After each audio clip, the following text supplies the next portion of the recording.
नमस्कार मित्रांनो, अध्यक्ष महोदय सध्या खूपच चर्चेत आहेत। ते काय करणार याच्याबाबत सगळ्यांनाच उत्सुकता आहे। त्यांनी एखादा निर्णय घेतला तर ते विरोधी पक्षाला जास्त अनुकूल आहेत म्हणून त्यांना राजीनामा द्यावा लागतो। कुठल्या अध्यक्षांबद्दल बोलतोय? हे महाराष्ट्राच्या विधानसभेचे अध्यक्ष ॲडव्होकेट राहुल नार्वेकर नाही, तर अमेरिकेच्या लोकसभेच्या म्हणजे हाऊस ऑफ रिप्रेझेंटेटिव्हचे अध्यक्ष महोदय आहेत, त्यांच्याबद्दल बोलतोय। काल अमेरिकेच्या संसदेला म्हणजे लोकसभेला माईक जॉन्सन म्हणून नवीन अध्यक्ष लाभले आणि तिथे झालेलं राजकारणही महाराष्ट्रात महाविकास आघाडीच्या काळात झालेलं राजकारण त्याच्याशी अगदी साधर्म्य साधणारं आहे। अनुकूल म्हणजे त्याला ते तंतोतंत लागू पडत नाही, पण जो गोंधळ सगळा आहे तो तसाच आहे। अर्थात तिथे काही आघाडी सरकार नाही आहे, पण ज्या प्रकारे नाना पटोलेंनी राजीनामा दिल्यावर महाराष्ट्रात पुढचा अध्यक्षच नेमता आला नाही, अध्यक्ष कोणाला करायचं याच्यावरनं सगळं तीन पक्षांमध्ये खडाजंगी झाली। आणि त्यामुळे जेव्हा उद्धव ठाकरेंच्या विरोधात बंड करण्यात आलं, उठाव करण्यात आला, एकनाथ शिंदे आणि अन्य आमदार निघून गेले, तेव्हा अध्यक्ष नसल्याचा सगळ्यात मोठा फटका उद्धव ठाकरेंना बसला। अमेरिकेत गंमतच चालू आहे।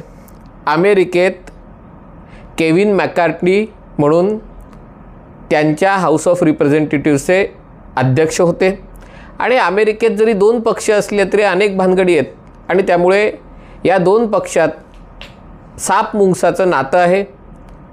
आणि 3 आठवड्यापूर्वी अशी परिस्थिती निर्माण झाली की अमेरिकेचं सरकार ठप्प होणार कारण अमेरिकेच्या डोक्यावरचा कर्जाचा बोजा सारखा वाढत जातोय आणि अधिक कर्ज घ्यायला अमेरिकेच्या संसदेची मंजुरी लागते, कारण त्याला एक डेट सिलिंग असतं, त्याच्यावरती जर तुम्हाला कर्ज उचलायचं असेल, कारण शेवटी कर्ज लोकांना फेडावं लागणार आहे।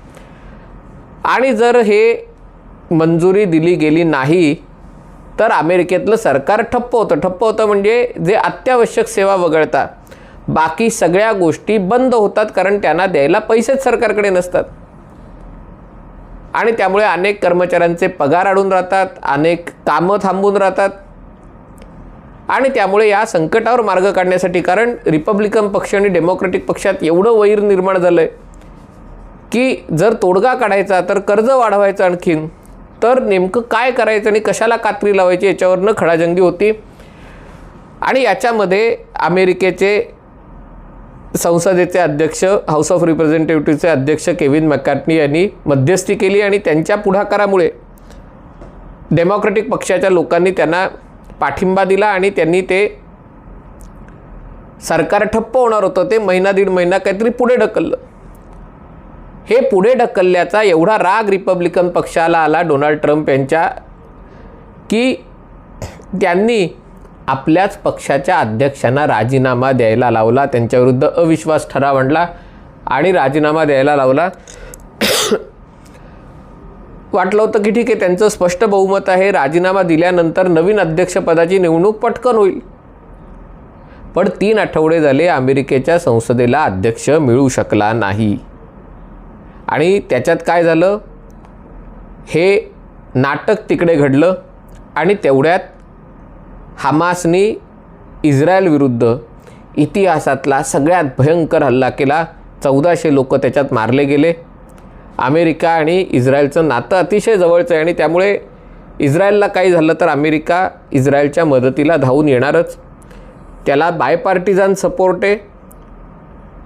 डेमोक्रेटिक पक्षाला बरेच ज्यू धर्मीय लोक अमेरिकेतले हे डेमोक्रेटिक पक्षाला मतदान करतात आणि त्यामुळे त्याचं इस्रायलचे कान वेळोवेळी उडत असला तरी इस्रायलच्या बाजूने तो उभा राहू शकतो। तर दुसरीकडे रिपब्लिकन पक्षाचा एक मोठा मतदार हे इव्हांजेलिकल ख्रिश्चन आहेत आणि त्यांच्या दृष्टीने इस्रायलच्या भूमीत यहुदी लोकांचं ज्यू लोकांचं राज्य असणं महत्त्वाचं आहे आणि त्यामुळे ते देखील इस्रायलला सपोर्ट करतात। आणि त्यामुळे इस्रायलला पाठिंबा द्यायचा विषय नव्हता, पण इस्रायलला कोणत्याही प्रकारची मदत करायची, आर्थिक मदत करायची, शस्त्रास्त्रांची मदत करायची, तर अमेरिकेला त्यासाठी कायदेशीर तरतूद करणं, संसदेमध्ये त्याच्या निमित्त एक विधेयक मंजूर करणं की हे इस्रायलसाठी ही स्पेशल पॅकेज आम्ही जाहीर करत आहोत, ही शस्त्र विकायचा परवानगी इस्रायलला आम्ही देत आहोत. अमेरिकेची रचना अशी आहे की अमेरिकेचे राष्ट्राध्यक्ष तिथे युद्धही सुरू करतात, एकटेच ठरवू शकतात की चला या देशाविरुद्ध युद्ध करायचं. पण ते जरी युद्ध करू शकत असले तरी या युद्धाला लागणारा अर्थपुरवठा, शस्त्रास्त्र पुरवठा याच्यासाठी लागणारं सगळं कामकाज हे काँग्रेसमध्ये म्हणजे संसदेत होतं. आणि त्यामुळे युद्ध सुरू तर होऊ शकतं, पण युद्धाला सामुग्री पुरवायला काँग्रेसचा पाठिंबा आवश्यक असतो. आणि त्याच्यात जर हाऊस ऑफ रिप्रेझेंटेटिव्ह म्हणजे जे लोकसभा, लोकांचं जे सदन आहे, तिथे जर अध्यक्ष नसला तर तिथे कामकाज होऊ शकत नाही, कामकाज ठप्प होऊन राहतं. आणि त्यामुळे एकीकडे युक्रेनमधल्या युद्धावरही त्याचा खूप मोठा परिणाम झाला, कारण तिथेही अमेरिकेची मदत मोठ्या प्रमाणावर करत असते. आणि दुसरं इस्रायलला मदत करायची तरी देखील अमेरिकेच्या संसदेला अध्यक्ष नसल्यामुळे अमेरिका इस्रायलला सांगवती थोडं उशीर करा, म्हणजे इस्रायलला तिथे सैनिकी कारवाई करायची, लोकांना आज, कारण हमासचं नायनाट करायचं असेल तर गाझापट्टीत सैनिक घुसवण्याशिवाय पर्याय नाही. पण ते केलं आणि तर युद्धात 2 आघाड्यांवर 3 आघाड्यांवर लढावं लागलं तर अमेरिकेचा पाठिंबा आवश्यक आहे. अमेरिकेने बरीच आत्ता मदत केलेली आहे, पण तरी देखील अमेरिकेच्या संसदेला, हाऊस ऑफ रिप्रेझेंटेटिव्हला स्पीकर असणं आवश्यक आहे. आणि त्यामुळे रिपब्लिकन पार्टी लवकर हातपाय हलवेल, नवीन अध्यक्षाची नेमणूक करेल असं वाटत होतं. पण मॅकार्टनी यांच्यानंतर 3 अध्यक्ष उमेदवार घोषित व्हायचे, म्हणजे जो त्यांचा मेजॉरिटी लीडर म्हणतात, म्हणजे संसदेचा, हे आपल्याकडे जसे लोकसभेत राजनाथ सिंग आहेत तशा प्रकारे त्यांच्या संसदेतला, लोकसभेतला, हाऊस ऑफ रिप्रेझेंटेटिव्हमधला मेजॉरिटी लीडर त्यांनी केलं. ते झालं नाही, मग दुसऱ्या कोणतरी बजेट समितीचा का काहीतरी त्यांचे लीडर होते त्यांनी केलं. त्यांनाच त्यांच्या पक्षात विरोध होता आणि त्यामुळे असं झालं की अमेरिकन संसदेला अध्यक्षच मिळेना. शेवटी ज्यांना राजीनामा द्यावा लागला आणि ज्यांनी घोषित केलं होतं मी आता काही पुन्हा उभा राहणार नाही, कारण त्यांना अपमान झाल्यासारखं वाटलं केविन मॅकार्टनी यांना, तर ते म्हणले आता कोणी मिळत नसेल तर मीच पुन्हा येतो, फक्त मला पाठिंबा द्या म्हणजे मी निवडून येऊ शकीन. पण मग मात्र चक्र फिरली आणि आता हे माईक जॉन्सन, जे अमेरिकेतल्या दक्षिणेकडच्या, म्हणजे पूर्व किनाऱ्यावरच्या दक्षिणेकडच्या लुईझियाना, जिथे बॉबी जिंदाल म्हणून तिथे गव्हर्नर होता भारतीय पहिला, त्या राज्यातले माईक जॉन्सन हे तिकडचे खासदार आहेत, तिकडचे रिप्रेझेंटेटिव्ह आहेत, हाऊस ऑफ रिप्रेझेंटेटिव्हचे सदस्य आहेत. आणि अतिशय कर्मठ किंवा ऑर्थोडॉक्स म्हणून त्यांची ओळख आहे, कारण तसे ते फारसे चर्चिले जात नव्हते. 51 वर्षाचे सगळ्यात तरुण अध्यक्षांपैकी आहे. आपल्याकडेही अध्यक्ष तरुण आहेत खूप, पण तसे तिथेही ते तरुण आहेत. आणि बॅक बेंचर म्हणून आत्तापर्यंत ओळखले जात होते की संसदेत पुढे बसणारे आणि मागे बसून गदारोळ करणारे ट्रम्प यांचे खंदे समर्थक, आणि जसंही म्हटलं की कर्मठ जुन्या विचारांचे. आणि त्याच्यामुळे त्यांनी 2020 सालच्या निवडणुका बोगस झाल्या होत्या, त्याच्यामध्ये हेराफेरी झाली होती अशा मताचे होते. आणि त्यामुळे बायडन यांचा विजय त्याच्यावर सर्टिफाय करायला त्यांनी नकार दिला होता. LGBT म्हणजे समलैंगिकांच्या विवाहाच्या कायद्याविरुद्ध त्यांनी मतदान केलं होतं. युक्रेनला अधिक मदत द्यायला मेमध्ये बिल आलं होतं, तेव्हा त्यांनी त्याला विरोध केला होता. ज्या खासदारांनी डोनाल्ड ट्रम्प यांच्या बाजूनी कायदेशीर लढाई लढायची त्याच्यात ते सहभागी आहेत.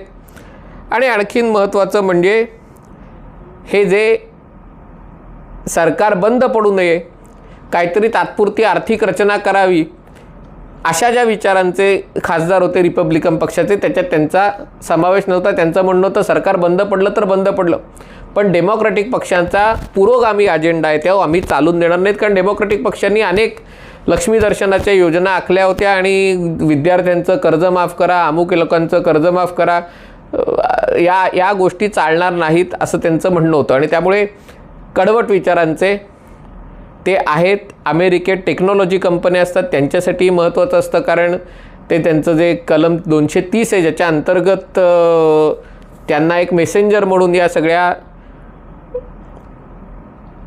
जबाबदारीपासून त्यांना एक कन्सेशन असतं.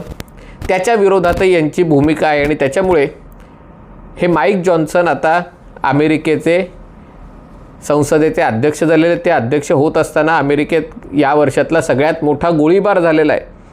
18 का काहीतरी लोक मारले गेलेत, अजूनही हल्लेखोर मोकाट आहेत. आणि अशा वेळेला निर्णय घ्यायचं कसं आता माईक जॉन्सन यांना दाखवावं लागणार आहे. मधल्या काळात तिथलेही हंगामी अध्यक्ष, आपल्याकडे जसे हंगामी अध्यक्ष म्हणजे जे उपाध्यक्ष होते नरहरी झिरवाळ, ते सगळ्या गोष्टी करत होते, तसं तिथेही हंगामी अध्यक्ष ते शेवटी म्हणायला लागले की जर अध्यक्ष निवडता येत नसेल तर दोन्ही पक्षांनी मिळून उपाध्यक्षांचे किंवा हंगामी अध्यक्षांचेच अधिकार वाढवावेत, म्हणजे त्यांना याच्याप्रमाणे काम करता येईल. म्हणजे जगातल्या सगळ्यात जुन्या लोकशाही देशातही आपल्यासारखाच सावळा गोंधळ आहे. आपल्याकडे एवढा तमाशा अनेकदा होत नाही. अमेरिकेत जसंही कालच व्हिडिओत म्हटलं की डेमोक्रॅटिक पक्षाच्या द स्क्वॉड म्हणून ओळखल्या जाणाऱ्या खासदार सरळ सरळ आपल्याच पक्षाचे नेते असलेल्या जो बायडन यांना धमकावतात. ते म्हणतात तुम्ही इस्रायलला मदत करताय, तुम्हाला पुढच्या निवडणुकीत तुमचा हिशोब चुकता करू, तुम्हाला बघून घेऊ. अशी भाषा जर अमेरिकेतले सत्ताधारी पक्षाचेच खासदार वापरत असतील, त्याला अर्थात ते म्हणतात हे लोकशाहीचं काय म्हणतात सौंदर्य आहे की लोकशाहीत अशा प्रकारे प्रश्न विचारता येतात. ही अशा प्रकारचे प्रश्न विचारणं चांगली गोष्ट आहे. पण अशा प्रकारे जर खासदार आपल्याच नेत्याचं ऐकत नसतील आणि आपल्याला ज्या देशांनी आसरा दिला, आपल्याला ज्या देशांनी श्रीमंत केलं, आपल्याला ज्या देशांनी अधिकार दिले, त्याच देशाच्या हिताविरुद्ध जर आपल्या धर्मासाठी त्या मैदानात उतरत असतील आणि आपल्याच पक्षाच्या नेत्यांना आव्हान देत असतील, तर ही लोकशाहीसाठी चांगली गोष्ट आहे का वाईट, याचा निर्णय लोकांनी करायला पाहिजे. पण अमेरिकेची लोकशाही पण अशा संक्रमण अवस्थेतनं, अशा जात्यातनं भरडून निघत आहे. आणि अशा पार्श्वभूमीवर अमेरिका अध्यक्ष निवडू न शकल्यामुळे इस्रायलचं हमास विरुद्ध युद्धही कुठेतरी अडकल्यासारखं झालं होतं. आता माईक जॉन्सन यांच्या निवडीमुळे आता अमेरिकेला संसदेत कायदे मंजूर करणं, नवीन आर्थिक तरतूद करणं, या सगळ्या गोष्टी सोप्या होतील. पण महाराष्ट्रात जसं सगळं लक्ष अध्यक्षपदाकडे राहुल नार्वेकरांकडे लागलेलं आहे, तसं अमेरिकेतही लक्ष अध्यक्षपदाकडे लागलं होतं. आता त्याच्यात नवीन अध्यक्षांची टर्म सुरू झाले. त्यांना माझ्यातर्फे शुभेच्छा. तसं काही माझ्या शुभेच्छांनी त्यांचं काही काय होणार आहे कल्पना नाही, पण तरी देखील शुभेच्छा देणं आपलं कर्तव्य आहे, म्हणून त्यांनाही मी शुभेच्छा देत आहे. तुर्तास इथेच थांबतो. पाहत रहा MH48.